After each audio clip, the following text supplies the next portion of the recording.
Fibromyalgia is a common disorder whose cardinal manifestation is chronic, widespread pain. Well, not so common, affecting 2 to 4% of the population, though probably more like 2%, and especially women.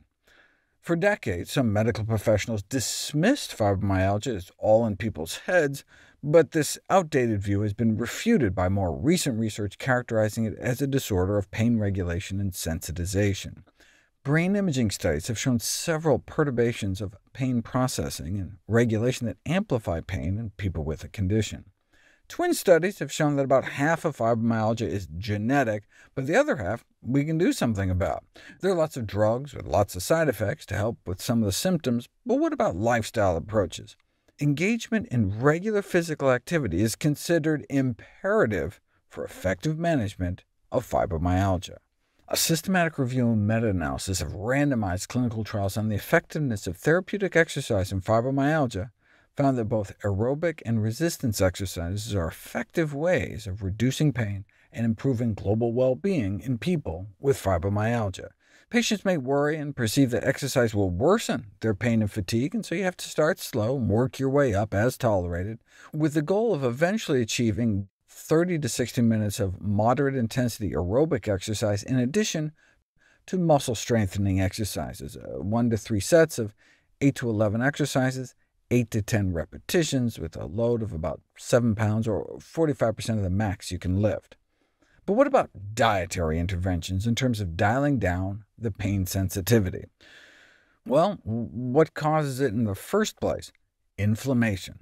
During the inflammatory response, pain receptors are activated, and chronic inflammation can cause chronic activation, which may cause chronic pain due to this prolonged hypersensitization of pain pathways. No wonder, then, that a pro-inflammatory diet was found to be associated with pain hypersensitivity in patients with fibromyalgia syndrome. Exactly which foods are pro-inflammatory and which foods are anti-inflammatory? Check out those twin videos, but broadly speaking, components of processed foods and animal products such as saturated fat, trans fat, and cholesterol were found to be pro-inflammatory, while constituents of whole plant foods such as fiber and phytonutrients were strongly anti-inflammatory. The intake of dietary fiber, found concentrated in only one place, whole plant foods, is fundamental to reducing not only the risk of abdominal pain, but also muscle and joint pain.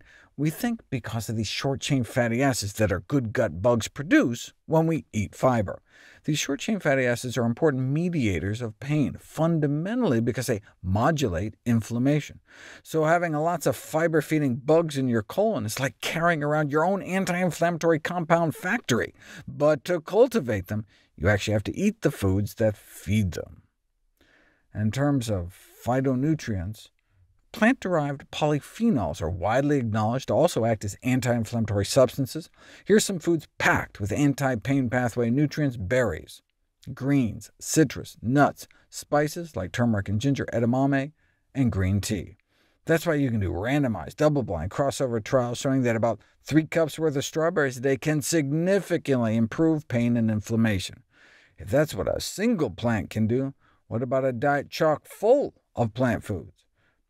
Put people on a strictly plant-based diet rich in fresh fruits and vegetables, whole grains, and various legumes, which are beans, chickpeas, and lentils, as well as nuts and seeds, and you can drop C-reactive protein levels 33% in 3 weeks, which is a leading blood marker of systemic inflammation.